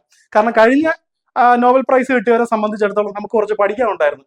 LSTS മെയിൻസിൽ അതിന്റെ ഭാഗമായിട്ട് ലേബർ എക്കണോമി ആയതുകൊണ്ട് തന്നെ അവരുടെ ചില ഇൻപുട്സ് വേണമെങ്കിൽ നമുക്കൊന്ന് മനസ്സിലാക്കാനുണ്ടായിരുന്നു. സോ ഇത്തവണ അങ്ങനെ നോക്കിയിട്ടില്ല. പേര് ഓർത്ത് വെച്ചിരിക്കുക. ഈ 3 വ്യക്തിത്വങ്ങൾക്കാണ് institutions and how institutions are formed and how do they affect prosperity. ഇതാണ് അവർക്ക് സമ്മാനത്തിന് അർഹത നേടിക്കൊടുത്ത പഠന വിഷയം. ഓക്കെ, സോ ഇത്രയും മതി. സോ ആ ക്വസ്റ്റ്യൻ ഓക്കെ ആണെന്ന് വിശ്വസിക്കുന്നു. അപ്പൊ നമ്മുടെ ഇന്നത്തെ 3ാമത്തെ ക്വസ്റ്റ്യനിലോട്ട് പോവാം. 3ാമത്തെ ക്വസ്റ്റ്യൻ വരട്ടെ. 3ാമത്തെ ക്വസ്റ്റ്യൻ 116/2022. 2022 3 ഘട്ടമായിട്ടാണ് എക്സാം നടന്നത്. അതിലൊരു ഘട്ടത്തിൽ 116 എന്നുള്ള കാറ്റഗറി കോഡിൽ 17ാമത്തെ ചോദ്യം. ഈ ക്വസ്റ്റ്യൻ കുറച്ച് ട്രിക്കി ആയിട്ടുള്ള ചോദ്യമാണ്. പലരും ഇത് കുറച്ച് ഡിഫിക്കൽട്ട് ക്വസ്റ്റ്യൻ ആയിട്ട് റേറ്റ് ചെയ്യാറുണ്ട്. പക്ഷേ ഈ ക്വസ്റ്റ്യൻ സോൾവ് ചെയ്യാൻ വളരെ എളുപ്പമാണ്. നിങ്ങൾക്കത് 3 ഇക്വേഷൻ നിങ്ങൾക്ക് അറിയാമെങ്കിൽ എലിമിനേഷനിലൂടെ നിങ്ങൾക്ക് ആൻസർ എത്താൻ പറ്റും. നിങ്ങൾ മനസ്സിലാക്കുക, നാഷണൽ ഗോ എന്നുള്ള ചാപ്റ്ററിൽ ഈ ക്വസ്റ്റ്യൻ നിങ്ങൾ കണ്ടല്ലോ. ഞാൻ അടുത്ത സ്ലൈഡിലോട്ട് പോയി ക്വസ്റ്റ്യൻ നിങ്ങളൊന്ന് നോട്ട് ചെയ്ത് വെക്കുക. സ്ക്രീൻഷോട്ട് എടുക്കുകയോ അല്ലെങ്കിൽ ഈ പറയുന്നത് പോലെ എഴുതുകയോ ചെയ്യുക പോസ് ചെയ്തിട്ട്. ഞാൻ ഇനി പറയുന്ന കാര്യം ഒന്ന് നോട്ട് ചെയ്തിട്ട് നമുക്ക് ഈ ക്വസ്റ്റ്യനിലോട്ട് തിരിച്ചു വരാം. എലിമിനേഷൻ എങ്ങനെയാണെന്ന് കാണിച്ചു തരാം. ഈ ചോദ്യം അല്ലെങ്കിൽ ഈ ഫോർമാറ്റിൽ ഏത് ക്വസ്റ്റ്യൻ വന്നാലും നിങ്ങൾക്ക് 3 കൺവേർഷൻ അറിയണം, അല്ലെ 3 ഇക്വേഷനും അതിന്റെ കൺവേർഷനും അറിയണം. 1ാമത്തെ ഇക്വേഷൻ നിങ്ങൾക്ക് മാർക്കറ്റ് പ്രൈസിന്റെ ഇക്വേഷൻ അറിഞ്ഞിരിക്കണം. 2ാമത്തത് നെറ്റ് വാല്യൂ എന്താണെന്ന് അറിഞ്ഞിരിക്കണം. 3ാമത്തത് നാഷണൽ എന്താണെന്ന് അറിയണം. ഈ 3 ഇക്വേഷൻ നിങ്ങൾക്ക് അറിയാമെങ്കിൽ നിങ്ങൾക്ക് ഈ ക്വസ്റ്റ്യൻ ഈസി ആയിട്ട് സോൾവ് ചെയ്യാം. മാർക്കറ്റ് പ്രൈസിന്റെ equation factor cost plus indirect tax minus subsidy എന്നാണ്. മാർക്കറ്റ് പ്രൈസ് എന്ന് വെച്ച് കഴിഞ്ഞാൽ ഉൽപാദകൻ നിശ്ചയിച്ച വില പ്ലസ് ഗവൺമെന്റ് നിശ്ചയിക്കുന്ന പരോക്ഷ നികുതി അല്ലെ ഇൻഡയറക്ട് ടാക്സ്, ഗവൺമെന്റ് നൽകുന്ന സബ്സിഡി അതിൽ നിന്ന് കുറയണം. 2 വില കൂട്ടുന്നു, സബ്സിഡി കുറയ്ക്കുന്നു. ഇതാണെന്ത് മാർക്കറ്റ് പ്രൈസ്. ഓക്കെ, അതുകൊണ്ട് തന്നെ ഈ ഇക്വേഷനെ മാറ്റി എഴുതാം. Factor cost plus net indirect taxes എന്ന് വിളിക്കും. കാരണം ഈ 2 ടേംസിനെ നമ്മൾ നെറ്റ് ഓപ്പറേറ്റ് ചെയ്ത് ഇൻഡയറക്ട് ടാക്സ് മൈനസ് സബ്സിഡിനെ നെറ്റ് ഇൻഡയറക്ട് ടാക്സ് എന്ന് വിളിച്ചു. നെറ്റ് ഫാക്ടർ കോസ്റ്റ് നല്ല വിളിക്കുന്നത്, കാരണം നികുതി വാങ്ങുന്ന സർക്കാർ വേണം സബ്സിഡി നൽകാൻ. അതുകൊണ്ട് നെറ്റ് ഓപ്പറേഷൻ എവിടെ നടത്തി? ഇൻഡയറക്ട് ടാക്സസിൽ നടത്തിയത് കൊണ്ടാണ് ഫാക്ടർ കോസ്റ്റ് അതുപോലെ നിർത്തിയിട്ട് factor cost plus net indirect taxes equation വന്നത്. ഓക്കെ, ഇനി നെറ്റിന്റെ ഇക്വേഷൻ മനസ്സിലാക്കിക്കോ. ഗ്രോസ് മൈനസ് ഡിപ്രീസിയേഷൻ ആണ്. എന്താണ്? ഗ്രോസ് മൈനസ് ഡിപ്രീസിയേഷൻ ആയിരിക്കും എന്ത് നെറ്റ് എന്ന് പറയുന്നത്. അങ്ങനെ ആണെങ്കിൽ നിങ്ങളൊന്ന് പറഞ്ഞേ, NDP എന്ന് പറഞ്ഞാൽ എന്തായിരിക്കും ഇവിടെ? NDP എന്ന് വെച്ചാൽ അതിന്റെ ഗ്രോസ് വേരിയന്റ് എന്താ? GDP അല്ലേ? GDP മൈനസ് ഡിപ്രീസിയേഷൻ ആയിരിക്കും എന്ത്? NDP. അങ്ങനെയാണെങ്കിൽ NNP യുടെ ഇക്വേഷൻ എന്തായിരിക്കും? GNP മൈനസ് ഡിപ്രീസിയേഷൻ ആയിരിക്കും എന്ത്? NNP. GNP മൈനസ് ഡിപ്രീസിയേഷൻ ആയിരിക്കും എന്ത്? NNP. അപ്പൊ ഞാൻ എന്താ പറഞ്ഞത്? ഗ്രോസ് മൈനസ് ഡിപ്രീസിയേഷൻ ആണ് നെറ്റിന്റെ ഇക്വേഷൻ. അപ്പൊ NDP എന്ന് വെച്ചാൽ എന്തായിരിക്കും? GDP മൈനസ് ഡിപ്രീസിയേഷൻ ആയിരിക്കും. NNP എന്ന് വെച്ചാൽ എന്തായിരിക്കും? GNP മൈനസ് ഡിപ്രീസിയേഷൻ ആയിരിക്കും. തൽക്കാലം ഇത്രയും അറിയാം. നമുക്കൊരു ഡീറ്റെയിൽഡ് ക്ലാസ് അല്ലല്ലോ, ക്വസ്റ്റിന്റെ ഭാഗമായിട്ടുള്ള ക്വിക്ക് മെത്തേഡ്സ് ആണ് നമ്മൾ ഇവിടെ ഉപയോഗിക്കുന്നത്. ഇനി നാഷണൽ എന്ന് വെച്ച് കഴിഞ്ഞാൽ അതിന്റെ equation domestic plus net factor income from abroad. തൽക്കാലം ഇങ്ങനെ കാണാൻ പഠിക്കും. ക്ലാസ്സിൽ നമുക്ക് ഡീറ്റെയിൽഡ് ആയിട്ട് തരാം. ഇത് ഓരോന്നും ഞാൻ ഇപ്പം നിങ്ങളടുത്ത് പറയാണ്, ഇത് ഓരോന്നും ഒരു 15 മിനിറ്റ് ലെക്ചർ ചെയ്യാനുണ്ട്. നിങ്ങൾക്ക് ഇത് അറിയാത്ത കുട്ടികൾ ഉണ്ടെന്നുണ്ടെങ്കിൽ എഗെയിൻ നിങ്ങൾ കമന്റ് ചെയ്യൂ. നിങ്ങൾ കൃത്യമായിട്ട് കമന്റ് ചെയ്യണം. ഞങ്ങൾക്ക് മാർക്കറ്റ് പ്രൈസിന്റെ ഒരു ക്ലാസ് എടുത്തു തരാമോ? എന്താണ് ഗ്രോസ് വാല്യൂ അല്ലെങ്കിൽ എന്താണ് നെറ്റ് വാല്യൂ? എന്തുകൊണ്ട് ഡിപ്രീസിയേഷൻ കുറയുന്നു എന്നുള്ളതൊരു ക്ലാസ് എടുത്തു തരാമോ? എന്താണ് നാഷണലും ഡൊമസ്റ്റിക്കും NFIAD? അപ്പൊ തൽക്കാലം നിങ്ങൾ ഇക്വേഷൻ ഒന്ന് ബൈ ഹാർട്ട് ചെയ്യാനേ പറ്റത്തുള്ളൂ. കാരണം ഡീറ്റെയിൽഡ് ആയിട്ട് പോകാൻ നമ്മുടെ സമയം അനുവദിക്കത്തില്ല. ഇത് ഞാൻ again പറയുന്നു, നിങ്ങൾ കമന്റ് ചെയ്ത് കഴിഞ്ഞാൽ ഇത് ഓരോന്നും ഓരോ ടോപ്പിക്കായിട്ട് എടുത്തുതരാം. നേരത്തെ ഒരു ടോപ്പിക് ഞാൻ പറഞ്ഞു, ഏതാണ് എന്തുകൊണ്ട് ഫിക്സഡ് റിവേഴ്സ് റിപ്പോ റേറ്റ്. നിങ്ങളുടെ കമന്റ് അനുസരിച്ചിട്ട് നമ്മൾ ഓൺ ഡിമാൻഡ് അത് ക്ലാസ് എടുത്ത് തരും. ഓക്കെ, അപ്പൊ ഇത്ര ഇക്വേഷൻ നിങ്ങൾക്ക് അറിയാലോ. ഈ ഇക്വേഷൻ അറിയാമെങ്കിൽ ഇത് അങ്ങോട്ടും ഇങ്ങോട്ടും എഴുതാൻ അറിയണം. ഇതിപ്പോ LHS എന്താ? മാർക്കറ്റ് പ്രൈസ് ആണ്. ഓക്കെ, ഇതിന്റെ LHS ഉം RHS ഉം നിങ്ങൾക്ക് എഴുതാൻ അറിയണം. ഓക്കെ, അപ്പം മാർക്കറ്റ് പ്രൈസ് ഫാക്ടർ കോസ്റ്റ്, തിരിച്ച് ഫാക്ടർ കോസ്റ്റ് മാർക്കറ്റ് പ്രൈസ് അറിയണം. നെറ്റ് ടു ഗ്രോസ്, തിരിച്ച് ഗ്രോസ് ടു നെറ്റ് അറിയണം. National to domestic and domestic to national ചെയ്യാൻ പറ്റണം. ഒന്നുമില്ല, ഇക്വേഷൻ റീഅറേഞ്ച് ചെയ്താൽ മതി. ഇത്രയും അറിയാമെങ്കിൽ നമ്മൾ നേരത്തെ കണ്ട ക്വസ്റ്റ്യൻ പുട്ട് പോലെ സോൾവ് ചെയ്യാൻ പറ്റും, മാറ്റർ ഓഫ് സെക്കൻഡ്സ്. ഓക്കെ, അപ്പൊ ഇക്വേഷൻ എല്ലാവരും ഒന്ന് എഴുതി വെച്ചേ. ഇക്വേഷൻ എഴുതി വെച്ചെന്നുണ്ടെങ്കിൽ നമുക്ക് എന്ത് ചെയ്യാൻ പറ്റും? സോൾവ് ചെയ്യാൻ പറ്റും. ഇത്ര ഇക്വേഷൻ അറിഞ്ഞാൽ മതി ആ ക്വസ്റ്റ്യൻ സോൾവ് ചെയ്യാൻ. അപ്പൊ ആ ക്വസ്റ്റ്യനിലോട്ട് ഞാൻ പോവാണേ. ഇനി ഇങ്ങനെ ഒരു ചോദ്യം കിട്ടിക്കഴിഞ്ഞാൽ എന്താണ് നമുക്ക് കണ്ടെത്തേണ്ടത്? നമുക്ക് കണ്ടെത്തേണ്ട വാല്യൂ ഗ്രോസ് വാല്യൂ ആണ്, അല്ലെ? നമുക്ക് കണ്ടെത്തേണ്ട വാല്യൂ ഡൊമസ്റ്റിക് വാല്യൂ ആണ്. നമുക്ക് കണ്ടെത്തേണ്ടത് ഗ്രോസ് ആണ്. നമുക്ക് ഞാൻ എന്ത് വെച്ചാൽ ഇത് പറയുന്നത് എന്താണ്ടില്ല, GDP നോക്കണ്ട, പി എല്ലാത്തിനും സെയിം തന്നെ. GDP, NDP, NNP അല്ലെ? GDP, GNP, NNP, NDP എല്ലാത്തിലും പി കോമൺ അല്ലേ? അപ്പൊ ആദ്യത്തെ രണ്ടെണ്ണം നോക്കിയാൽ മതി, ഗ്രോസ്, പിന്നെ ഡൊമസ്റ്റിക്, പിന്നെന്താണ്? പിന്നെ നമുക്ക് കിട്ടേണ്ടത് ഫാക്ടർ കോസ്റ്റ് ആണ്. ഇതിന്റെ മൂന്നിന്റെ ഇക്വേഷൻ നമുക്ക് അറിഞ്ഞുകൂടെ? ഗ്രോസിന്റെ ഇക്വേഷൻ എന്തായിരിക്കും? കാരണം നമുക്ക് നെറ്റിന്റെ ഇക്വേഷൻ അറിയാം. എന്താണ് നെറ്റിന്റെ ഇക്വേഷൻ? ഗ്രോസ് മൈനസ് ഡിപ്രീസിയേഷൻ ആണെങ്കിൽ ഗ്രോസിന്റെ ഇക്വേഷൻ എന്തായിരിക്കും? നെറ്റ് പ്ലസ് ഡിപ്രീസിയേഷൻ ആയിരിക്കത്തില്ലേ? അപ്പൊ നെറ്റ് പ്ലസ് ഡിപ്രീസിയേഷന് ഒരു ഓപ്പറേഷൻ ഉണ്ടായിരിക്കണം, അല്ലെങ്കിൽ ആ വാല്യൂ അതുപോലെ കിടക്കണം. അപ്പൊ ഗ്രോസ് ആണ് കിട്ടേണ്ടെങ്കിൽ അങ്ങനെയാണ്. ഇനി ഡൊമസ്റ്റിക്കിന്റെ ഇക്വേഷൻ എന്താ? നമ്മൾ കഴിഞ്ഞ പേജിൽ നാഷണൽ ഇക്വേഷൻ എഴുതി. എന്താണ്? ഡൊമസ്റ്റിക് പ്ലസ് NFID എന്നല്ലേ എഴുതി? അങ്ങനെയാണ് എങ്കിൽ ഡൊമസ്റ്റിക്കിന്റെ ഇക്വേഷൻ എന്തായിരിക്കും? ഡൊമസ്റ്റിക്കിന്റെ ഇക്വേഷൻ നാഷണലെ മൈനസ് NFID എന്നായിരിക്കും. മനസ്സിലാവുന്നുണ്ടോ ഞാൻ എന്താ ഉദ്ദേശിക്കുന്നത്? പിടി കിട്ടുന്നുണ്ടെന്ന് വിശ്വസിക്കുന്നു. ഇനി ഫാക്ടർ കോസ്റ്റിന്റെ ഇക്വേഷൻ നമുക്ക് എന്താ അറിയാം? മാർക്കറ്റ് പ്രൈസിന്റെ ഇക്വേഷൻ അറിയാം. എന്താണ് മാർക്കറ്റ് പ്രൈസിന്റെ ഇക്വേഷൻ? എന്താണ് മാർക്കറ്റ് പ്രൈസിന്റെ ഇക്വേഷൻ? മാർക്കറ്റ് പ്രൈസിന് രണ്ട് ഇക്വേഷൻ അറിയാം. Factor cost plus indirect tax minus subsidy എന്നൊരു ഇക്വേഷനും അറിയാം. Factor cost plus net indirect tax എന്നൊരു ഇക്വേഷനും അറിയാം. ഇതിലിപ്പോ നമ്മൾ നോക്കിക്കഴിഞ്ഞാൽ എല്ലാത്തിലും നെറ്റ് ഇൻഡയറക്ട് ടാക്സിന്റെ രൂപത്തിലാണ് കിടക്കുന്നത്, അല്ലെ? അതുകൊണ്ട് നെറ്റ് ഇൻഡയറക്ട് ടാക്സ് വെച്ചുള്ള ഫാക്ടർ കോസ്റ്റിന്റെ ഇക്വേഷൻ എന്താണ്? Market price minus net indirect tax ആയിരിക്കും. Market price minus net indirect tax ആയിരിക്കും. അതായത് ഈ മൂന്ന് ഇക്വേഷൻ നമുക്ക് വേണം. ഏതാണ്? നമുക്ക് ഗ്രോസിന്റെ ഇക്വേഷൻ വേണം, നമുക്ക് ഡൊമസ്റ്റിക്കിന്റെ ഇക്വേഷൻ വേണം, നമുക്ക് ഫാക്ടർ കോസ്റ്റിന്റെ ഇക്വേഷൻ വേണം. കാരണം അതാണ് നമുക്ക് കിട്ടേണ്ട value. GDP at factor cost ആണ് നമുക്ക് കിട്ടേണ്ട വാല്യൂ. ഇനി നമുക്ക് ഓരോ ഓപ്ഷനായിട്ട് നോക്കാം. ഓപ്ഷൻ വെച്ച് നമുക്ക് എലിമിനേറ്റ് ചെയ്യാം. നമുക്ക് കിട്ടേണ്ട വാല്യൂ ഗ്രോസ് ആണ്. ഓപ്ഷൻ എയിൽ എന്താ കിടക്കുന്നത്? ഗ്രോസ് തന്നെയല്ലേ കിടക്കുന്നത്? നമുക്ക് കിട്ടേണ്ട വാല്യൂ ഗ്രോസ് ആണ്. ഓപ്ഷൻ എ പ്രകാരവും കിടക്കുന്നത് എന്തിൽ തന്നെയാണ്? GNP എന്ന് പറയുമ്പോൾ ഗ്രോസിലല്ലേ കിടക്കുന്നത് എന്ന് വെച്ച് കഴിഞ്ഞാൽ gross is equal to net plus depreciation അല്ലേ? പക്ഷെ ഇവിടെ നോക്കേ, ഇവിടെ ഗ്രോസ് മൈനസ് ഡിപ്രീസിയേഷൻ അല്ലേടെ വന്നേക്കുന്നത്. ഗ്രോസ് മൈനസ് ഡിപ്രീസിയേഷൻ ചെയ്താൽ ആൻസർ നെറ്റ് ആവത്തില്ലേ? ഗ്രോസ് മൈനസ് ഡിപ്രീസിയേഷൻ ചെയ്ത ആൻസർ നെറ്റ് ആവത്തില്ലേ? പക്ഷെ നമുക്ക് കിട്ടേണ്ട വാല്യൂ നെറ്റ് ആണോ? നമുക്ക് കിട്ടേണ്ട വാല്യൂ ഗ്രോസ് അല്ലേ? സോ ഓപ്ഷനെ ബാക്കി വായിക്കണോ? നേരെ എലിമിനേറ്റ് ചെയ്യാം. കാരണം എന്താണ്? ഇവിടെ ഗ്രോസ് മൈനസ് ഡിപ്രീസിയേഷൻ നെറ്റ് വന്നു. സോ നമ്മുടെ ആൻസർ തെറ്റി. നമുക്ക് കിട്ടേണ്ട ആൻസറിലേക്ക് ഇത് നയിക്കത്തില്ല. അതുകൊണ്ട് ബാക്കി ഒന്നും നോക്കണ്ട, നമുക്ക് എന്ത് ചെയ്യാം? എലിമിനേറ്റ് ചെയ്യാം. അപ്പൊ ഓപ്ഷൻ എ പോയി. ഇനി അടുത്ത ഓപ്ഷൻ ബി നോക്കാം. ഓപ്ഷൻ ബി നോക്കാം. ഓപ്ഷൻ ബി നോക്കാം. ഓപ്ഷൻ ബിയില് നമുക്ക് കിട്ടേണ്ട വാല്യൂ ഗ്രോസ് ആണ്, തന്നിരിക്കുന്ന വാല്യൂ നെറ്റ് ആണ്. നെറ്റ് പ്ലസ് ഡിപ്രീസിയേഷൻ കിട്ടിയാൽ മാത്രമല്ലേ നമുക്ക് ഗ്രോസ് ആവത്തുള്ളൂ. ദാ നോക്കൂ, നെറ്റ് പ്ലസ് ഡിപ്രീസിയേഷൻ ഇല്ലേ? സോ ഫസ്റ്റ് ടേം ആയിട്ടുള്ള നെറ്റിന്റെ ഭാഗം ശരിയാണ്. നെറ്റ് പ്ലസ് ഡിപ്രീസിയേഷൻ വന്നു. So first thing is okay. Gross to net അല്ലെ നെറ്റ് ടു ഗ്രോസ് എന്നുള്ള കൺവേർഷനിൽ ഇവിടെ നെറ്റ് പ്ലസ് ഡിപ്രീസിയേഷൻ വന്നുകൊണ്ട് നമുക്ക് ഗ്രോസ് വാല്യൂ കിട്ടി. അത്ര ഓക്കെയാണ്. ഇനി അടുത്ത എന്താ? നമുക്ക് കിട്ടേണ്ട വാല്യൂ ഡൊമസ്റ്റിക് ആണ്. ഇവിടെ തന്നിരിക്കുന്നത് എന്താണ്? നാഷണൽ ആണ്. അപ്പൊ എന്ത് ചെയ്യണം? National minus net factor income from abroad വേണ്ടേ? National minus net factor income from abroad വേണ്ടേ? ഇക്വേഷൻ ഓർത്താൽ മതി. അതുകൊണ്ട് നിങ്ങൾ ഫസ്റ്റ് ഈ ക്വസ്റ്റ്യൻ ചെയ്യുമ്പോൾ നിങ്ങൾ ഇത് ആദ്യമായിട്ട് ഇപ്പൊ എന്റെ ക്വസ്റ്റ്യൻ ഫസ്റ്റ് ടൈം ആണ് നിങ്ങൾ കാണുന്നത്, നിങ്ങൾക്ക് ഇക്വേഷൻ അറിയത്തില്ലെന്നുണ്ടെങ്കിൽ നിങ്ങൾ നിങ്ങളുടെ മുന്നിൽ ഇക്വേഷൻ എഴുതി വെച്ചിട്ട് വേണം ഞാൻ ഈ പറയുന്ന ലെക്ചർ കേട്ടെഴുതാൻ. ഓക്കെ, അല്ലെങ്കിൽ നിങ്ങൾ വീണ്ടും ഒന്ന് റിവൈസ് ഒന്ന് ബാക്ക് അടിച്ച് കേൾക്കണം. ഓക്കെ, എന്നാൽ മാത്രമേ ഞാൻ പറയുന്നതിന്റെ പൊരുൾ നിങ്ങൾക്ക് പിടികിട്ടത്തുള്ളൂ. ഇവിടെ നമുക്ക് കിട്ടേണ്ട വാല്യൂ ഡൊമസ്റ്റിക് ആണ്, GDP ഡൊമസ്റ്റിക് ആണ്, തന്നിരിക്കുന്ന നാഷണലാണ്. ഇക്വേഷൻസ് എഴുതി. അപ്പൊ national minus net factor income from abroad ചെയ്താൽ നമുക്ക് എന്ത് കിട്ടും? ഡൊമസ്റ്റിക് കിട്ടും. അപ്പൊ സെക്കൻഡ് ഇക്വേഷനും ഓക്കെ ആണ്. ഇനി തന്നിരിക്കുന്ന വാല്യൂ കിട്ടേണ്ട വാല്യൂ ഫാക്ടർ കോസ്റ്റ് ആണ്. ഓപ്ഷൻ ബി പ്രകാരം മാർക്കറ്റ് പ്രൈസിലാണ് തന്നിരിക്കുന്നത്. Market price minus net indirect tax ആണെന്ത്? Factor cost. സോ ആ സൈഡും ഓക്കെയാണ്. തേർഡ് ഇക്വേഷൻ ചാലുവാണ്, ഓക്കെയാണ്. സോ നമ്മുടെ ആൻസർ ഏതാണ്? ആൻസർ കിട്ടി. ആൻസർ ബി ആണ് ആൻസർ. ഇത് കറക്റ്റ് ആണ്. അതായത് ഇത് ചെയ്ത് വന്നു കഴിഞ്ഞാൽ, ഓപ്ഷൻ ബി വർക്ക്ഔട്ട് ചെയ്ത് വന്നു കഴിഞ്ഞാൽ ഓപ്ഷൻ ബിയുടെ ആൻസർ എന്തായിരിക്കും?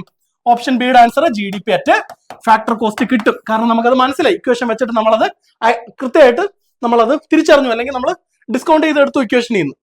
ഇനി എന്തുകൊണ്ട് ഓപ്ഷൻ സിയും ഡിയും തെറ്റി നോക്കാം. നമുക്ക് കിട്ടേണ്ട വാല്യൂ ഗ്രോസ്, തന്നിരിക്കുന്ന വാല്യൂ നെറ്റ്. അപ്പൊ എന്ത് വേണം? നെറ്റ് പ്ലസ് ഡിപ്രീസിയേഷൻ വേണം. അതവിടെ ഉണ്ട്. ഓക്കെ, ഒരെണ്ണം ഓക്കെ ആയി. ഇനി നമുക്ക് കിട്ടേണ്ട വാല്യൂ ഡൊമസ്റ്റിക്, തന്നിരിക്കുന്ന വാല്യൂ ഡൊമസ്റ്റിക്. അപ്പൊ കൺവേർഷൻ ഒന്നും പാടില്ല. പക്ഷെ ഇവിടെ നോക്കേ, domestic plus net factor income from abroad.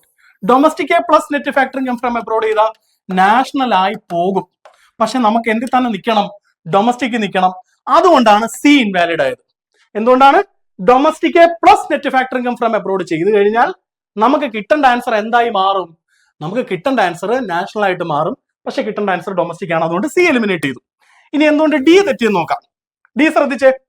ഡിയിൽ പറയുന്നു, നമുക്ക് ഞാൻ ഈ മഞ്ഞ വെച്ച് എഴുതി കാണാൻ പറ്റുമോ? ഡിയിൽ പറയുന്നു നമുക്ക് കിട്ടേണ്ട ആൻസർ ഗ്രോസ് ആണ്, തന്നിരിക്കുന്ന ആൻസറും ഗ്രോസ് ആണ്. അപ്പൊ സത്യം പറഞ്ഞാൽ കൺവേർഷൻ ഒന്നും വേണ്ട. പക്ഷെ ഇതാ ഇവിടെ നോക്കേ, gross plus depreciation, gross plus depreciation, അങ്ങനെ ഒരു ഇക്വേഷൻ പോലും ഇല്ല. നമുക്കുള്ള ഇക്വേഷൻ എന്താ? നെറ്റ് എന്ന് വെച്ച് കഴിഞ്ഞാൽ ഗ്രോസ് മൈനസ് ഡിപ്രീസിയേഷനും ഉണ്ട്, ഗ്രോസ് എന്ന് വെച്ച് കഴിഞ്ഞാൽ നെറ്റ് പ്ലസ് ഡിപ്രീസിയേഷനും ഉണ്ട്. അല്ലാതെ ഗ്രോസ് പ്ലസ് ഡിപ്രീസിയേഷൻ എന്നൊരു ഇക്വേഷൻ പോലും ഇല്ല. അതുകൊണ്ട് ഇക്വേഷൻ തന്നെ ഇവിടെ തെറ്റാണ്. അതുകൊണ്ട് സി പോയി, ഡി പോയി, എയും പോയി. നമ്മുടെ ആൻസർ ഏതാണ്? ബി ആണ്. സോ ഈ വീഡിയോ ഇവിടെ വരെ കണ്ടിട്ടുണ്ട് എങ്കിൽ നിങ്ങൾ തീർച്ചയായിട്ടും ചാനൽ സബ്സ്ക്രൈബ് ചെയ്യാത്തവരാണെങ്കിൽ ചാനൽ സബ്സ്ക്രൈബ് ചെയ്യുക. ഇതുപോലത്തെ ഇൻഫോർമേറ്റീവ് ആയിട്ടുള്ള പ്രീവിയസ് ഇയർ ക്വസ്റ്റ്യൻസ്, അതുപോലെ തന്നെ ക്വസ്റ്റ്യൻ ഡിസ്കസ് ചെയ്യുന്നതിന്റെ ഭാഗമായിട്ട് ഓപ്പൺ ആയി വരുന്ന ടോപ്പിക് ഡിസ്കഷൻ, അതിന്റെ അകത്ത് നിങ്ങളുടെ ഇന്ററാക്ഷൻ പ്രകാരം ഓൺ ഡിമാൻഡ് ടോപ്പിക്സ് ഒക്കെ വേണമെന്നുണ്ടെങ്കിൽ നിങ്ങൾ KS മെന്ററിന്റെ ഈ യൂട്യൂബ് ചാനൽ സബ്സ്ക്രൈബ് ചെയ്യുക. അതുപോലെ തന്നെ ആ ബെല്ലൈക്കൺ ഇട്ട് കഴിഞ്ഞാൽ നിങ്ങൾക്ക് നോട്ടിഫിക്കേഷൻ കിട്ടും. നിങ്ങൾ നിങ്ങളുടെ പഠിക്കുന്ന സുഹൃത്തുക്കൾക്ക്, ആസ്പിറൻസിനൊക്കെ ഈ വീഡിയോ ഷെയർ ചെയ്ത് കൊടുക്കുക. ടെലിഗ്രാം ചാനലും കൂടെ സബ്സ്ക്രൈബ് ചെയ്യുക. കാരണം ടെലിഗ്രാം വഴി നമ്മൾ ചില വാല്യൂ അഡീഷൻ പ്രോഗ്രാംസ് ചെയ്യുന്നുണ്ട്. അപ്പൊ അടുത്ത PYQ സീരീസുമായിട്ട്, എക്കണോമിക്സ് എന്നുള്ള PYQ സീരീസുമായിട്ട് നമുക്ക് വീണ്ടും കാണാം. അതുവരെ till then bye, all the very best.